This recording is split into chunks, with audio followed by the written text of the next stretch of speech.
आस्था एवं विश्वास का उदय। उस समय श्री भगवान राम जी सारण जनपद के तेलपा घाट के समीप निवास करते थे। लोग इन्हें पागल समझते थे। इस विश्वास के साथ कि अज्ञात की दया कभी होगी, सभी कठिनाइयों को झेलते हुए सदा ध्यान मग्न रहा करते थे। संयोगवश एक दिन एक महिला ने बाबा के पास हो रहा भुना चना देते हुए अपने बच्चे की व्यथा सुनाई। उस अधेड़ बुढ़िया की करुणा कहानी से द्रवित होकर श्री भगवान राम जी ने धूनी की भस्मी देकर बच्चे के शरीर पर लगाने का आदेश दिया। कुछ दिनों के उपरांत वही महिला पुनः एक हांडी में दही लेकर उपस्थित हुई। उसने अपने पुत्र के स्वस्थ होने की सूचना के साथ दही स्वीकार करने का आग्रह किया। अपनी फूटी हांडी में बाबा ने थोड़ा दही रख लिया।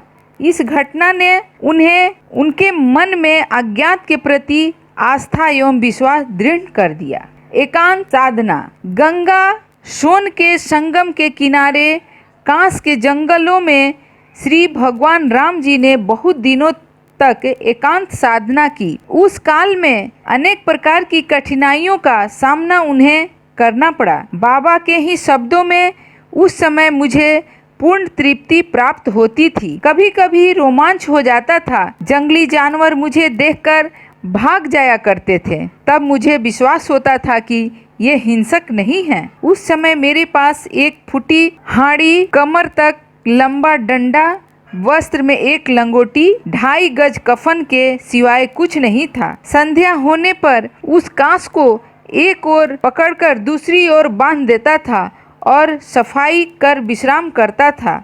उस समय 15-20 दिनों की अवधि तक अपार आनंद, मस्ती, पौरुष एवं संपन्नता का अनुभव करता था। माता द्वारा अन्न एवं वस्त्र दान। सन 1994 माता द्वारा अन्न एवं वस्त्र दान। सन 1954 में कुंभ के महान पर्व के अवसर पर श्री भगवान राम जी प्रयाग पहुँचे। अजनबी शहर, विचित्र वेश और अनजान लोग, सिर्फ एक आशा और विश्वास, यही उनकी पूंजी थी। अकस्मात उनकी मुलाकात एक वृद्ध महिला से हुई जो उन्हें अपनी कुटिया में ले गई। वहां उस वृद्धा महिला ने न केवल भोजन कराया बल्कि नया वस्त्र एवं आशीर्वाद भी उन्हें दिया।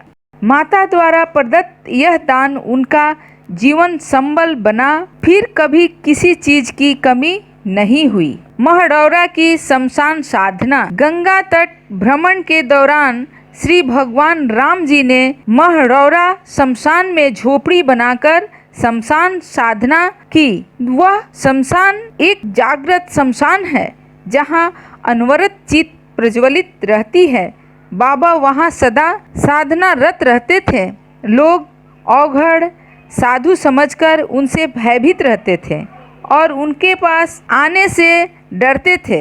मनिहार में विष्णु यज्ञ। बाबू देवी सिंह के निवेदन पर श्री भगवान राम जी मनिहार ग्राम पहुँचे तथा ग्राम के समीप स्थित पोखरा पर उन्होंने अपना आसन जमाया। गांव वालों ने उस पर झाड़ी और पेड़ों के माध्यम में एक झोपड़ी का निर्माण किया। वहीं पर बाबा ने विष्णु यज्ञ किया। यज्ञ की पूर्णाहुति के बाद यज्ञ के बचे धन से एक मंदिर, गणेश की मूर्ति तथा कीर्ति स्तंभ का निर्माण हुआ। यहीं से बाबा ने लोक कल्याण के कार्यों का श्री गणेश किया। यहाँ स्थिति कीर्ति स्तंभ श्री भगवान राम के नए जीवन, नई दिशा और नई खोज का स्मरण दिलाता है। हरिहरपुर में प्रथम आश्रम का निर्माण। मनिहार के पश्चात आपका अगला पड़ाव हरिहरपुर के ताल पर हुआ। वहाँ पर एक झोपड़ी का निर्माण किया गया। पूज्य बाबा गर्मी के दिनों में सूखे ताल में प्रायः साधना किया करते थे। हरिहरपुर के निवासी बाबू मुक्तेश्वर सिंह के आग्रह पर पूर्ण उत्साह के साथ विष्णु यज्ञ का अनुष्ठान किया गया।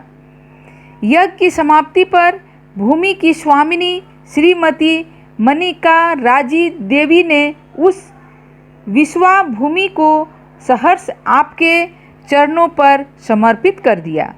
इसी स्थल पर प्रथम आश्रम का निर्माण हुआ जो आदि आश्रम हरिहरपुर के नाम से जाना जाता है। कष्ट निवारण।